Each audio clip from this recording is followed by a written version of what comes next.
Let's get right to it, huh? You all know who I am now. Dr. Ryan Burge. That's so weird to say. Anyway, this talk is kind of a variation of what I gave this morning, or not just now, about some stuff that we get wrong about religion. That, I mean, if you look at the data for even a little bit of time, you realize that like how most people conceive of religion is not at all what the data says about how religion works. Let me plug this in real quick. So, by the way, that's the other book I wrote, 20 Myths About Religion and Politics in America. Okay, so let's talk about age period cohort. Have you all been 12 years old before? Yes. This is not a hard question. I'm not trying to trick you, I promise. Okay? Age is the biological process of becoming older. Every one of us is closer to death today than ever before. How's that feel? Feels nice, huh? Let that wash over you a little bit. Feel good about yourself. But we all age, right? Everyone here has had our 16th birthday. But did we all turn 16 in the same way? No, we didn't. And that's why age is a really difficult social concept. Because age is always age. Like you're always 18, you're always 25, you're always 50. Right? That's a number. But the way in which you turn 16 or 18 or 20 matters a whole lot. Because we all don't turn those ages in the same way. So what we talk about with that is a period effect. You know, there have been, events in American history that have a period impact on us. We can sit here and start naming them, right? I mean, different things that have happened to us. I've got a couple right here. The Great Depression, 9/11, COVID-19. My grandmother, Emma Branch, was born in 1912. She was born in June of 1912. The Titanic sank 3 months before she was born. It's crazy to think. She turned 17 in 1929, which is also when the stock market crashed. Right? And that had a tremendous impact on her life for the rest of her life. When I stayed with her when she was in her 80s, if I opened the refrigerator at all, she yelled at me. You better open it and grab the thing you need and close out. You don't stand there and gawk at the refrigerator, When I took a bath there, she put about a ½ inch of water in the bottom of the bathtub. Why? Because she was a child of the Great Depression. And it altered the way that she thought about money and frugality and resources she lived to be 103, by the way.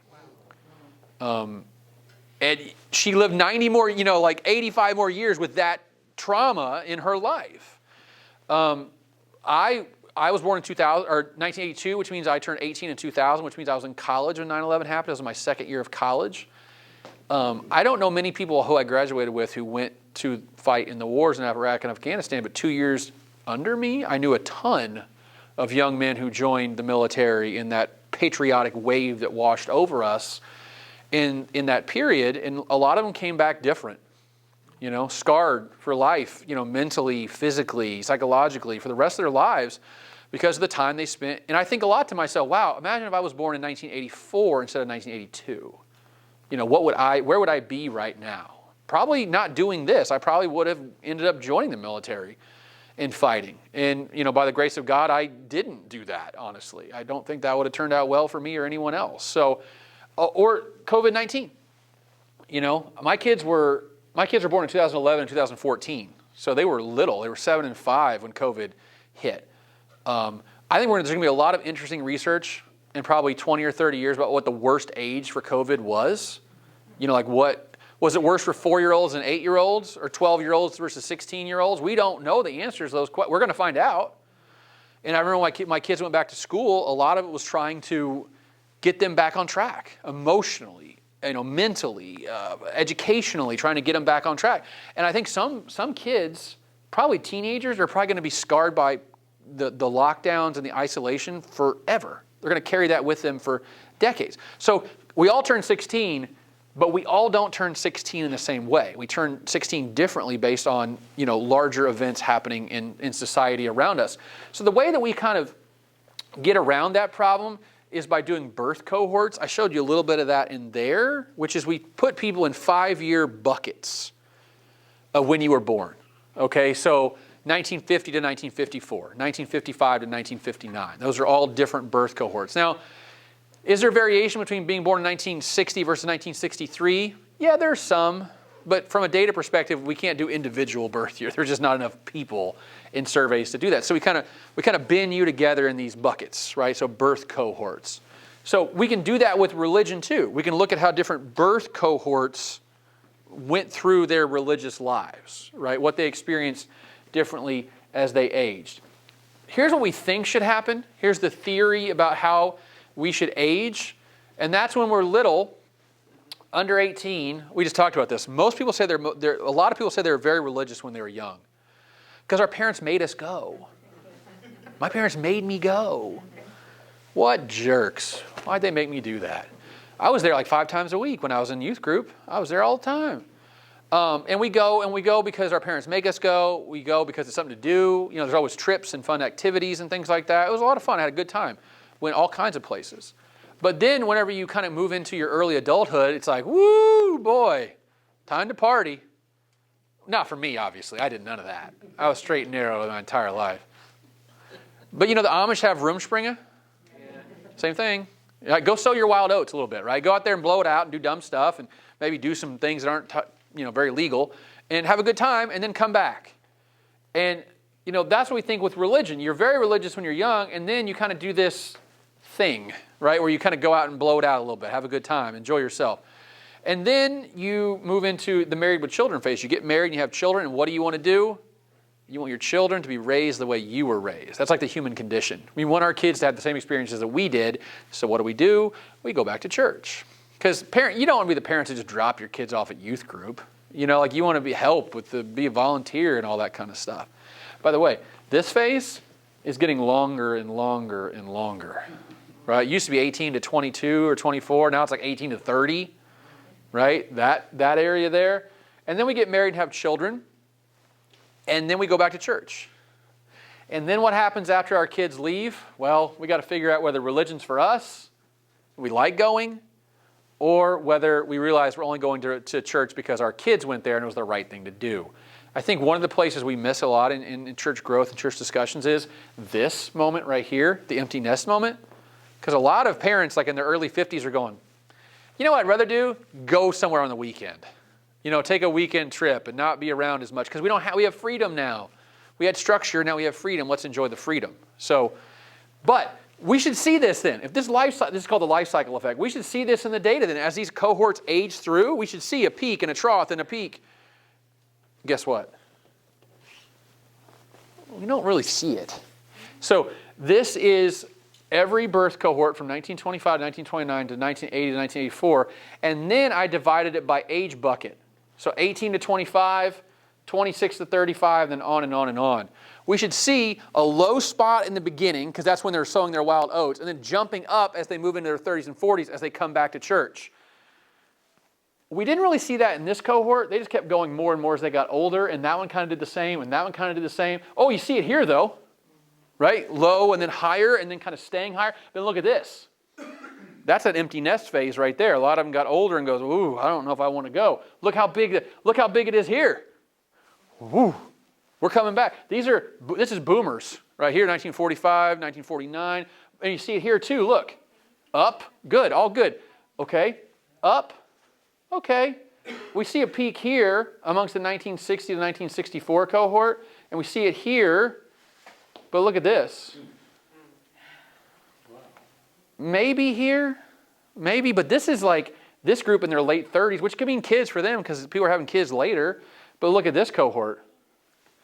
They're going the opposite direction already. So that life cycle effect might have existed, but might not exist anymore. Like this idea of coming back to religion.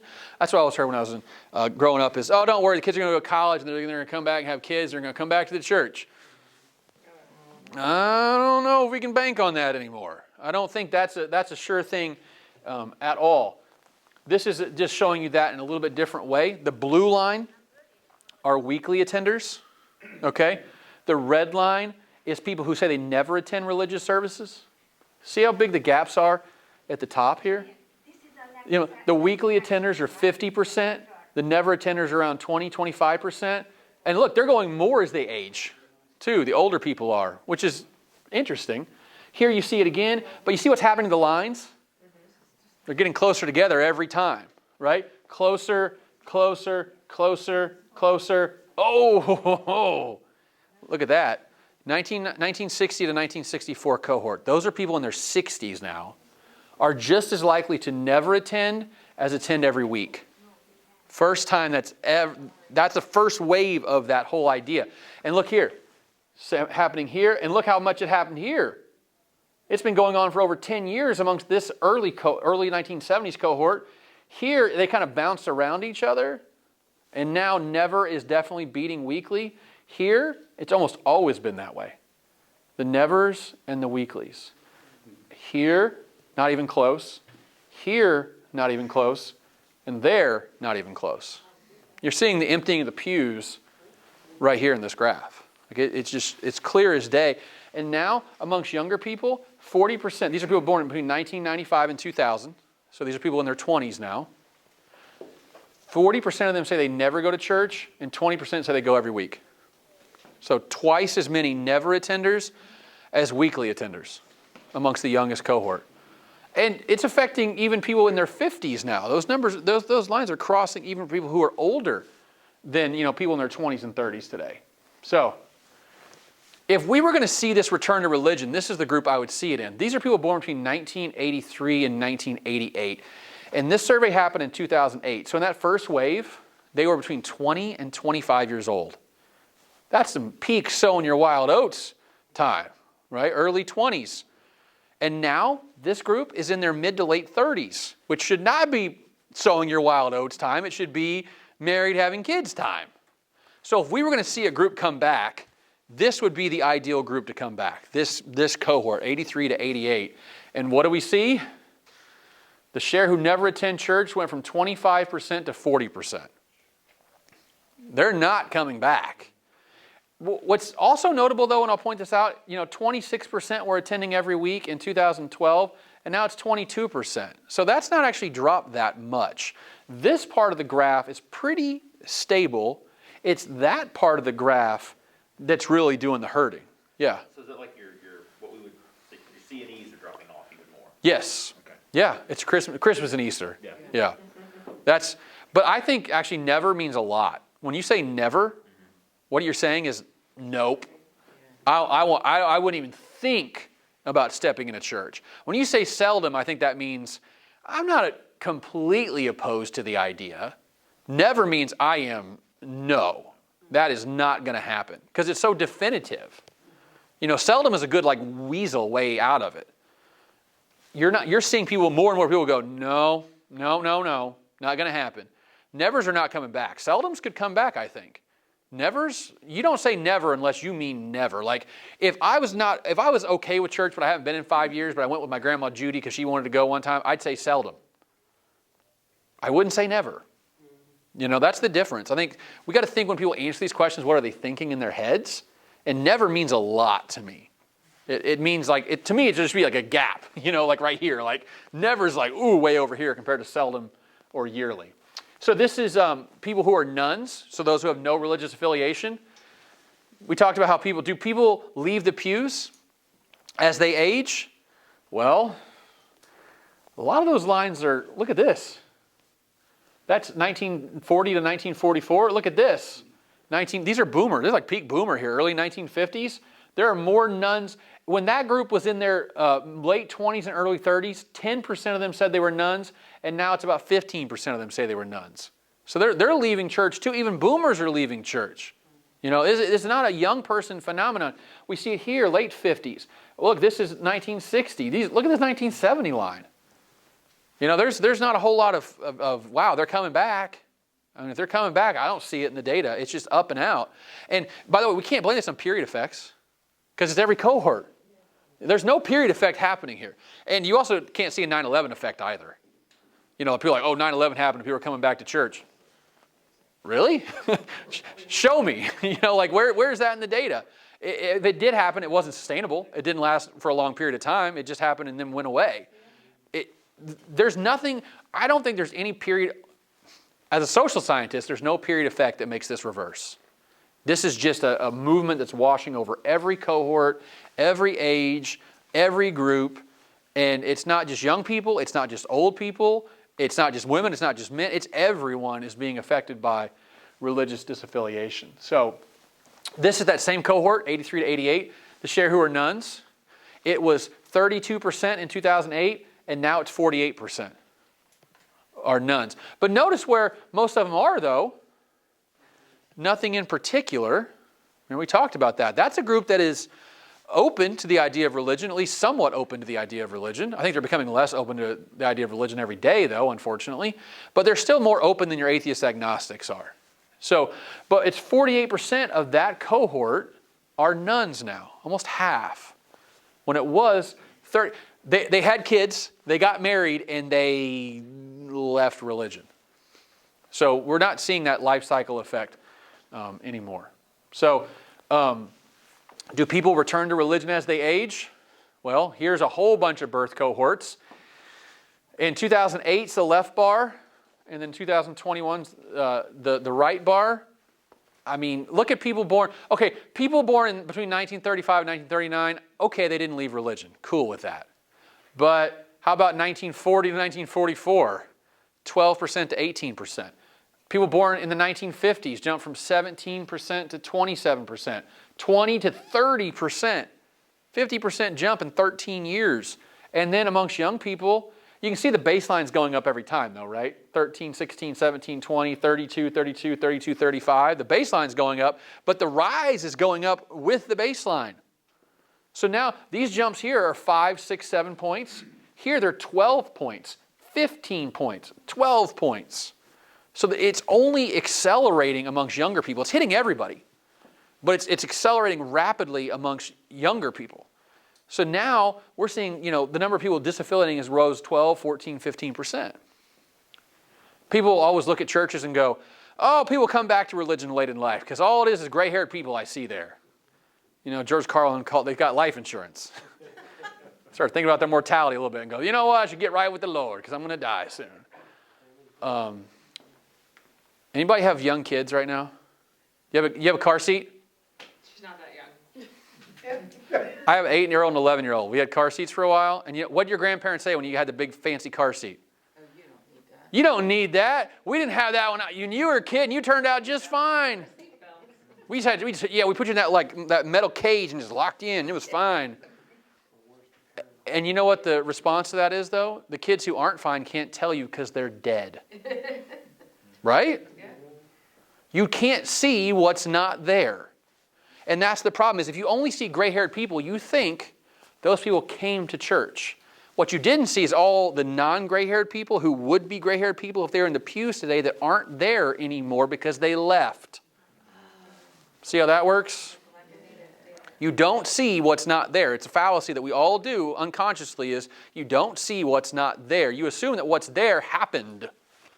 You can't assume what didn't happen, right? The most famous example of that is in World War II. They were fighting. The Americans were having fighter planes fly over the front and bomb German occupations and things. A lot of them got shot down, but a lot of them didn't get shot down. They come back, had bullet holes all over the wings and all over the fuselage, and they would go, "Well, reinforce all those bullet holes so they can't shoot them anymore."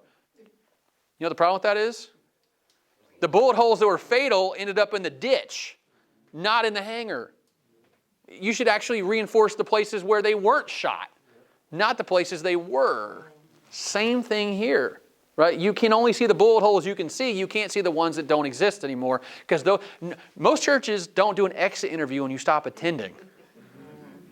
You just kind of drift away real slowly. We don't hunt you down, fill this out. We're going to do a 1-hour interview. You can't leave the church. I would say religion is the easiest thing to leave in America. You don't have to tell anybody.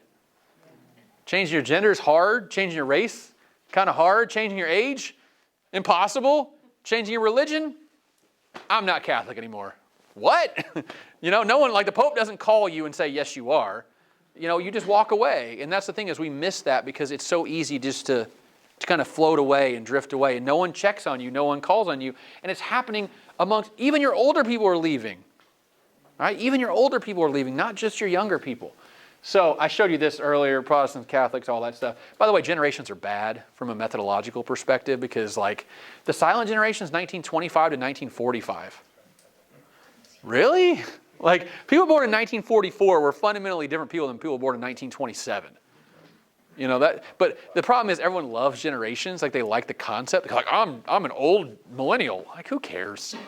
No one wants to say I was born in the 1980 to 1984 birth cohort. That's actually a more methodologically appropriate way of doing analysis is these 5-year buckets because 20-year cohorts are just too big. And it's all arbitrary too. You know, I was born in 1982, I'm a millennial. If I was born in 1979, I'd be Generation X. Does that fundamentally change like who I am? That, like my favorite is like all these people, I don't believe in religion, but they're all about astrology. They're like, oh, I'm a Capricorn. I'm like, you realize if you were born like 4 minutes earlier, you'd be something else, right? And that changes your entire life. It makes no sense, but that's how we do it. So that's generations. This is what I showed you in there. The share of people raised without religion is rising, but the share of people leaving religion by their 25th birthday is also rising. So it's a part hereditary thing, right? Because you're raised without it and you don't have it. But it's also a lot of people leave religion in that early period that we're talking about, the 18 to 25-year-old period. So we can't just blame the parents. Something else is happening in those formative years, like early teenage years and into college years, which are getting people away from religion. And we're seeing now like 14% were raised with none, but 33% were nuns by their 20. That means half the problem is something that happens to them. They're leaving it behind. Now here's an interesting theory. No data to back it up. But you know what the coolest thing to do is when you're a kid? Rebel against your parents. Imagine you're 3rd or 4th generation atheist. You know what the coolest thing in the world would be? Get baptized, especially in a really strict tradition too. You know what I mean? Like become like an Hasidic Jew or something. Like take that, Grandpa. Because, you know, for us, it was like you grew up like fundamentalist evangelical and you left to become a stark raving atheist. The pendulum can swing the other way too. Like there's no evidence says it can't. So I do wonder if there's a backlash effect that's going to happen eventually where religion is going to come back into favor because it's so out of favor that you're always kind of looking for the thing that's not cool. You know, and kids are always kind of looking to be on the cutting edge of stuff. So, how about this? You guys ever heard this before? Don't send your kids to that secular university. They'll teach them all to be atheists in there. I say this as a professor at a secular university, by the way. And most of my colleagues do go to church every week. So I actually think that most of them, one of them, my department chair's daughter is actually in seminary for the ELCA right now. So how about that? And a lot of them are Methodists, Presbyterians, mainline Protestants is what most of them are. So there's this movie that came out called God's Not Dead. Have you heard of it before? Starring Hercules, Kevin Sorbo. He was an atheist philosophy professor at a state university. And the protagonist of the story is a guy named, his last name is Wheaton. I swear to you that's true. I'm not making that up. An evangelical kid named Wheaton, for God's sakes. Can you be a little more on the nose than that? Anyway, he goes to college and he's, obviously evangelical. And the professor says, you can't pass my class unless you sign a pledge at the end that says God is dead.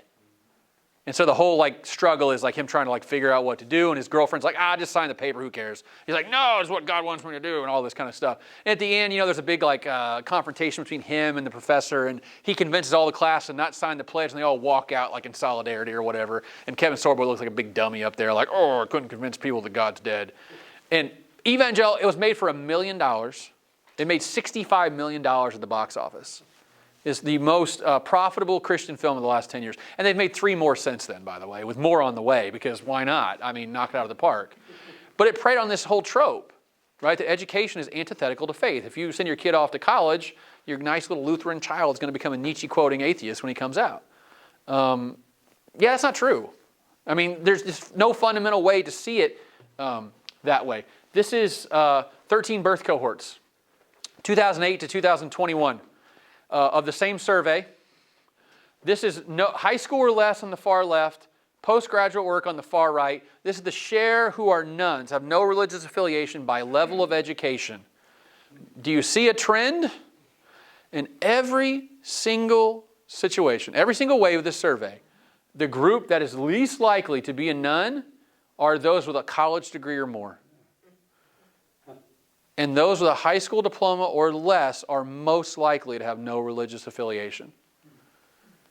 There is no evidence to say that education drives people away from religion. Actually, the evidence might be the opposite. Here, you can clearly see. Now, the numbers have gone up over time, right, obviously, because the nuns have risen over time. But even then, look in 2020, 35% of people with a high school diploma are nuns. It's only 32% of people with a graduate degree. You know, every year the gap is 3 to 5 points between those with a college degree and those with a high school diploma or less. Religious people are not uneducated people. Like, that's the thing. There's this trope out there. It's all a bunch of poor hillbillies who handle snakes and stuff, go to church. No, that is not what the data tells us. It actually tells us the exact opposite story. And here's a different survey. This survey is 477,000 people. So the largest publicly available survey data I can find. I think it exists. There were like 8,000 people with doctorates in this survey, for God's sakes. Like, good luck with finding that. And look what we see here. Those who have some high school, 32% are nuns. High school grads are 28%. And look what the numbers do as we go down. 26, 27, 24 for those with an associate's degree. 24 for those with a bachelor's degree. 21 for people who have some graduate. And 20% of people with a master's degree have no religious affiliation. 20% versus 28% for those with a high school diploma. Master's degree to high school diploma, 8% drop. And now it goes back up with doctors, but we're a bunch of weirdos, so don't even look at us. We're 1% of the population. You know, it's not even, it's a rounding error in the grand scheme of things. Yeah. So is that mostly institutional disillusionment? Yeah, it is. We know that interpersonal trust is directly related to level of education. So people who have low levels of education don't trust anybody. Because the system, they feel like the system doesn't work for them. It's like a self-reinforcing loop where it's, I don't trust people, therefore I don't do things, and therefore I don't trust things because I don't have that thing. You know, it's like, yeah, they just check out. And so the boomers who distrusted institutions and the whole hippie flower child thing, Yep. then they still don't trust institutions. No. But if they went to college, they're more likely to trust them because college worked for them. Remember we talked about that nothing in particular are falling behind? And they don't trust people. They don't trust politics. They don't trust religion. They don't trust education. They don't trust society. They don't go to meetings. They're just checking out because they don't trust anything's going to change because they can't make change. Educated people go, no, we can make change if we have the right ability, the right organization. And religion at its core is an organization. It's an institution. And I think what this more is a reflection of is anti-institutionalism. It's what this is more of a reflection of. Educated people also understand the value of community, I think, more than lesser educated people. You know, like, I think the value of religion, don't tell anybody, don't tell your theologian friends this. The value of religion is horizontal more than it's vertical. The value of being around other people brings so much positive things to your life, personally, but also organizationally, also from a little d democracy standpoint. We need more of that. And the problem is people are not joining anything. Like we talked about in there, right? It's bowling alone. It's people don't go to church. They don't go bowling. They don't do anything together anymore. And educated people realize, wow, there's a lot of value in doing stuff together. Let's do stuff together. That brings joy and peace and happiness and contentment and less psychological distress. That's what's going on here, is that educated people got the memo. And lesser educated people never got, because they don't trust people. You know, which it's hard to, you know what you can't do? Go, trust me. You know, because people don't believe you anymore. It's like, no, prove that you're trustable. You're a trustworthy person. So that's really what it's about, I think, is just this lack of trust. Now, for full disclosure, educated people are also less likely to say they never attend religious services than people who didn't go to high school or didn't graduate high school. So education is also related to more religious service attendance. So more affiliation, more likely to be part of a religious tradition, and more likely to go. But it is less likely for you, or it's more likely for you to have an atheist or agnostic view of God if you have postgraduate degree. So belief, it's negatively related to certain belief, but it's positively related to attendance and affiliation. That's how education works. And if you think about it, it kind of makes sense, because you know what you're taught in school? Question everything, be critical of all ideas, be open for inquiry. That's what we're actually, there's a recent study that came out that said that people who have degrees in like hard sciences, like biology, engineering stuff, are much more likely to have a certain view of God than people who got a degree in English. You know, because you're taught it's relativism, right, versus black and white thinking. Now the question is, are you more likely to go into those majors because you are less likely to believe in God? Certainly, you know what I mean. Like, how's that causation work? We're not sure, but we do know that some people are just black and white thinkers, and some people aren't. They just don't work that way. Yeah, go ahead. I have a question. Yeah. Do you have any correlations that are relating to, like, so my biggest issue is the world is 24 hours, but church is not. Yeah. So, like, that's, as a young parent, right? Like, Yeah. I go to church on Sundays because my kids got sports. Everything else is, church never evolved to anything but Sunday between 8 and 10. But everything else is 24 hours. So I'm curious where the data is to show that. Yeah. Like, I can't go to church because I physically can't go to church. Yeah. And so thus I don't go to church and my child isn't raised in church. And that to me is a self-fulfilling prophecy because church never evolved other than Sunday at 9 o'clock. Yeah. But a couple of things about that. One, a lot of non-denominational churches have got the memo on that. Now have church on Friday nights and Saturday nights and, you know, Sunday morning and Sunday night, and to kind of like sidestep all that. I've seen that for Catholic church. Yeah, the Catholics are Sunday night, Saturday night, Sunday morning. That's it. Yeah, that's it. To me, my kids are in travel sports now too. Well, they do it in the morning too. Well, yeah, Saturday night and Sunday morning, but that's it. They do it in the morning, or at least where I'm. They do Catholic church have morning mass too. on Saturday morning? Weekday mass. Oh, weekday mass. Oh, well, I would love to go to that, but we got to work, you know. I feel, And so that was also a question of They're leaving, we're not socioeconomic coming to work. yeah. stuff in that other graph. Yeah. So back to the travel ball thing, and I'll go to that. Yeah. I wonder if it's a chicken and egg thing. Travel ball cropped up because religion went down. It didn't push it out. It just saw the void and goes, nope, we're doing that. You know, like Sundays are open now. Let's take it over. I wonder if it's more that than anything else. And it's a problem. Like, I'm a pastor. My kid has baseball tournament. I can't go. You know, and I don't want to be like, God's not dead, like you're persecuting Christians or whatever. But in some ways, it feels like you don't make room for us, and that's bad. You know, and I don't like that. Yeah. You want to know what a gray-haired generation person would say? What? Priorities. I know. Yeah. Yeah. Priorities. Yeah. Not being. No, but No, but it's a fair comment, but It is. the same thing. It's like they're, you know, But- everyone bends over backwards now for their kids, and now, like, I don't know. I just yeah, but also travel ball exploits, you know, economic inequalities in this country, like in ways we've never. I think travel sports is one of the worst things that ever happened to America, and I think we should stop it immediately. But now every town is building a 16 ball field complex, you know, with borrowed money, which is going to end up being an absolute disaster, I think, in the next 20 years when they can't pay the bonds, because you can't fill up 16 fields in 30 towns in Southern Illinois every weekend. That just doesn't work that way. I think we're definitely in a overreaction mode right now, and I hope it dials back. Yeah. I have a question, a comment related to what we're talking about. And it goes back to the slide that you had earlier about a large amount of nuns are not against church. No. They are kind of, it's a paraphrasing, they might be looking for a reason to come. Yeah.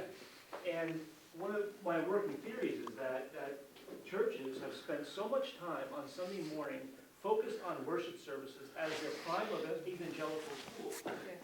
And I think that churches have been making that mistake for too long. And I'd like to know a little bit more about that group that might come to church if you offered them something. Mm-hmm.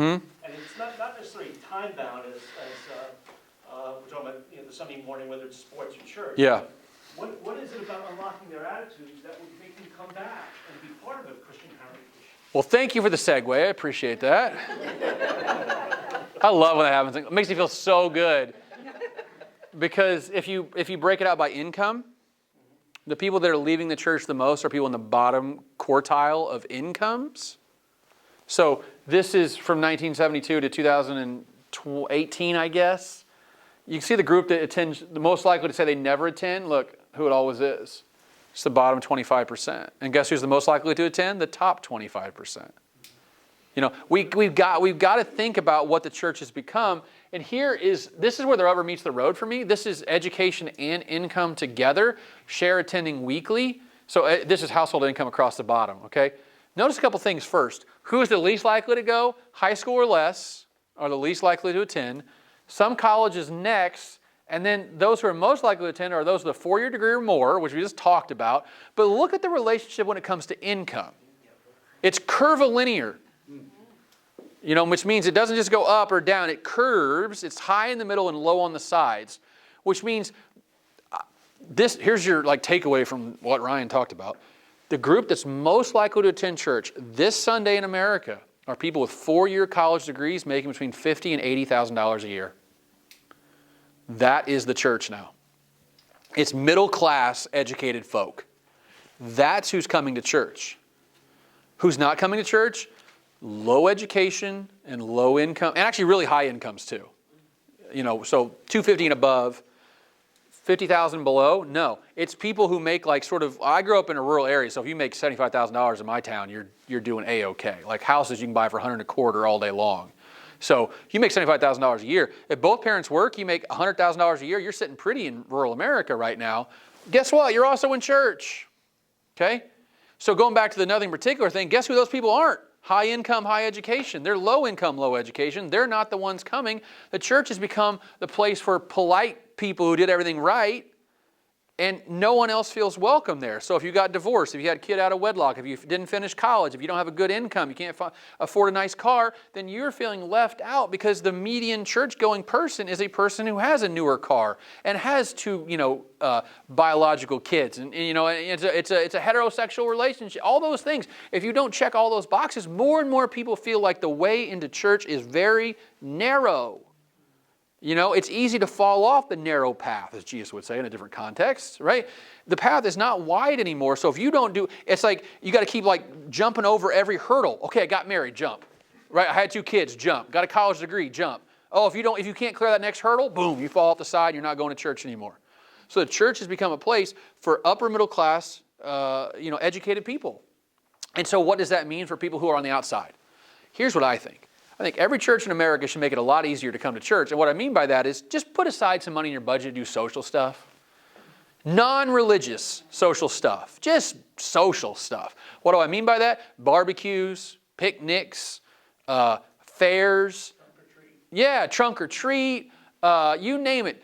Have a potluck. Have a chicken dinner. And you know what should be on the schedule for the chicken dinner? Dinner starts at 6:30.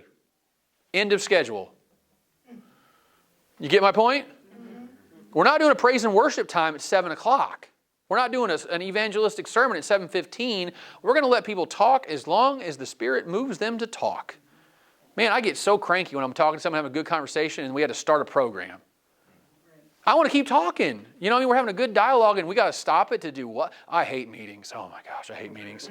They're my least favorite thing on planet. 90% of meetings we can get rid of tomorrow, and the world will not change one iota, but we still got to have meetings, boy, because that's what we do. Churches feel like we have to do something. The something is, let's get together and hang out. That's the something. And make it free. Because you know who needs to come in your doors? Poor people. And they don't have money to pay. Don't make them feel like they're less than. Don't bring a covered dish.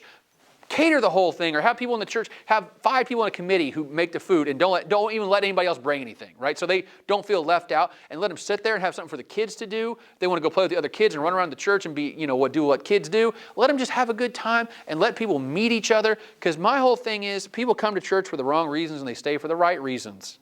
So give them a whole bunch of wrong reasons to go. Yes, sir. I've got an example of what I felt was doing it wrong. Go ahead. We advertised Christmas caroling and advertised it as a community event. Yeah. And then when it actually happened, it sort of turned into a worship service. There's a lot more talking than singing. Mm-hmm. Well, people just want to sing the carols, right? So I'll tell you a story. I was at a church one time, this liturgical church. So we did prayers of the people, Lord in your mercy, hear our prayer, all that kind of good stuff. And, everyone goes well, Aunt Sue's got cancer. Could you all pray for her? And we go, Lord in your mercy, hear our prayer, and that kind of thing. And there was a guy in the back. He's probably my age. I was in my early 20s. He's in his early 20s. He had a wife and a daughter there. And, we got through all the prayers of the people, and it was almost ready. We were all getting to that time where we all knew we were going to go to the next part, And he pipes up in the back, and he goes, could you all pray for me? I lost my job, and I don't know if I can afford my rent next week. And we all said, Lord in your mercy, hear our prayer, blah, blah, blah, like you do. And then went to the rest of the service, got the rest of the service over. As soon as the service was over, one of the older gentlemen in the congregation went back to the man in the back and said, son, if you want a job, I can get you a job tomorrow at my place. The Lord helps those who make their needs known. At some point, church people want to help church people and make it easier for people to be, who we have? People who don't need any help in church. You know, we need more helpees. We got plenty of helpers. We need more helpees. And at some point, we've got to realize that not everyone goes to church because of the state of their eternal soul. They go because they're being helped. And church makes their life easier and better. And what do I mean by that? I mean in a very earthy sense. Like as in, if I can't feed my kid, the church will get me food to feed my kid. If I can't find someone to babysit, the church will find me a babysitter. You guys get what I'm seeing here? You've got to lift their burdens. We got to find a way for the church to lift their burdens, guys. Like that is the Nothing in Particular group, the one I talk about a lot, is they have burdens. They're not doing well economically, educationally, socially. Help them. You know? Help them. Go ahead. Our feeding program at Emmanuel Lutheran Church started 2 years ago, and we have a church, I've got 189 confirmed members by the books. Yeah. We worship probably an average of 80 people in the pews on Sunday, another maybe 30, 40 online. Yeah. But the feeding program has 200 volunteers a year, 7,000 volunteer hours. Mm-hmm. I don't get 7,000 church attending, worship service attending. Yep. So where's my membership? You're still doing the work, though. Doing the work. You're Still spending ungodly amount of hours planning and trying to do worship as good as we can. I know. And that's true with so many churches, and they're missing out on opportunities Yeah. for outside. The other thing is our trunk or treat service. Yeah. Our trunk or treat event, 500 people came to it. Yeah. It's the largest attendance we've had at a church event all year. is And the you know trunk or what? treat. I know where you go because of the stories you just told. Your manual in Sourton, like, that's what you're known for. You known for trunk or treat? Well, yeah. There's way worse things to be known for than trunk or treat. Way worse things. That means you're known. Like you're the church where the pastor cheated on his wife with the secretary. That's what you don't want to be known for. You haven't made a mark. That's good. the goal, right? Go ahead. I'm a hospital chaplain, and I've met a lot of folks that are spiritual and not religious, especially. I work with mother and child and births Yep. and Yep. abuse and stuff, so I'm with a younger crowd Yep. regularly. Where's the place for that in your statistics? So the problem is, here's the problem, is that churches, maybe not on purpose, have basically said to single mothers, you don't belong here. You know, I think in the preaching they've said you belong here, but in the ethos they said you don't belong here. And I think there are ways to make that better, right? Why not create a single mothers group in your church, right? Start that core of people saying, that's a place where you belong. You know what I would love? A group where, like, if you met a couple single mothers who just given birth and were really having trouble, grandmas love babies. Not even their own, somebody else's babies. They want to hold babies and rock babies and be with babies. Match new mothers with grandmothers in the congregation.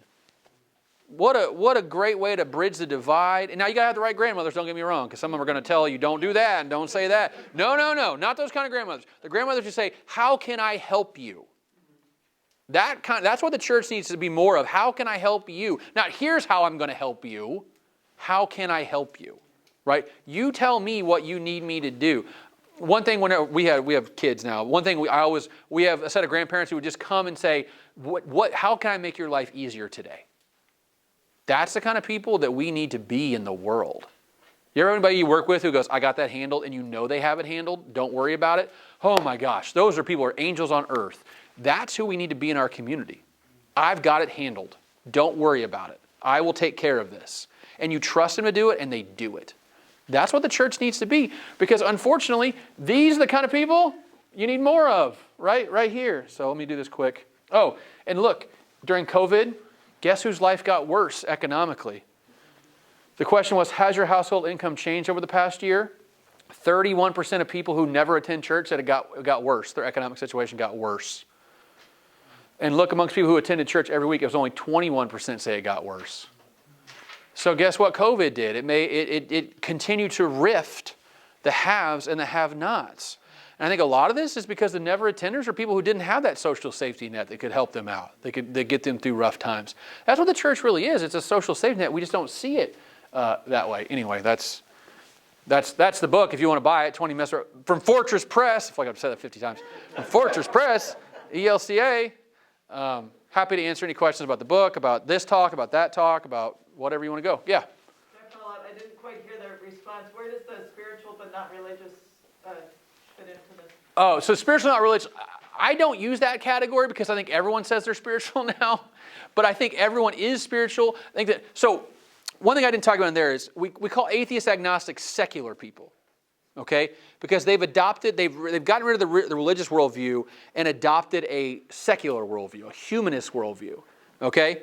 Now, on the other side, you've got nothing in particulars, and those are non-religious people, which means they got rid of the religious worldview but did not adopt another worldview to replace it. So I think those are the people who are spiritual but not religious, because they have a vague sense of spirituality.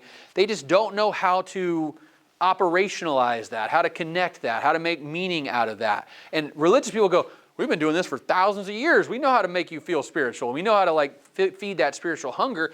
I think the nothing in particulars largely are that spiritual but not religious category. I would push back just to open the door a little bit. Yeah. The folks that I interact with do have rich spiritual practices and traditions, Mm-hmm. but they don't fit into the organized religion buckets, or as you already said, Yeah. they don't feel welcome because of gender, Yeah. economics, or they don't have time as a single parent. They're anti-institutional probably. 2 minutes? 2 minutes? They're anti-institutional is what I would say probably. I'll give you an interesting story. There's a group called Sunday Assembly. It was a bunch of atheists who wanted to have church. I'm dead serious. They wanted to have church. They wanted to have a meeting. It was Sunday Assembly is what it was called. They had it in most major metro. They probably had one in Philadelphia, I bet. And they had you sang pop songs, and then they gave us a talk, like a Tony Robbins style. You know what I mean? Like, feel good about yourself and all this stuff. And most of them closed. You know why? Because they were afraid to ask for money. So no one gave money, and it costs money to rent a hall and have musicians and all this kind of stuff. What they try to do is have part of religion, but not all of it. You know, that's the thing with other people who try to be spiritual, but not religious. I'm like, no. We've been doing this for literally millennia now.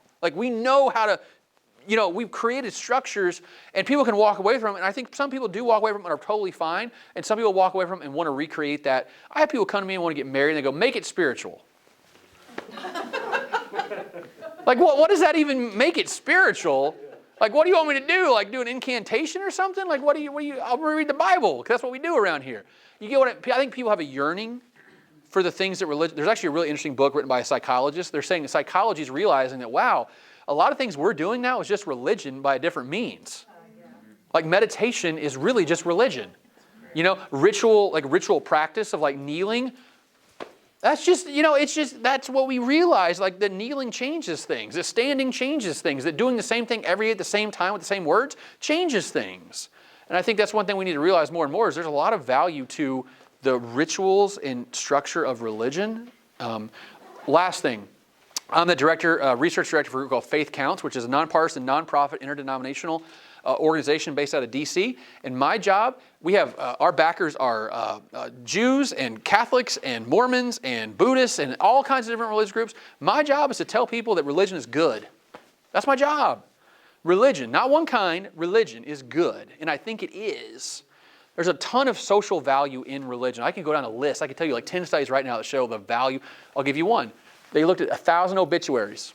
All they coded for was, were religion mentioned in the obituary or not? When it was mentioned, the average person lived 6.5 years longer than when it wasn't mentioned in the obituary. Religion makes you live longer. Boy, if that's not a tagline, I don't know what is. All right, thanks, guys. Appreciate it.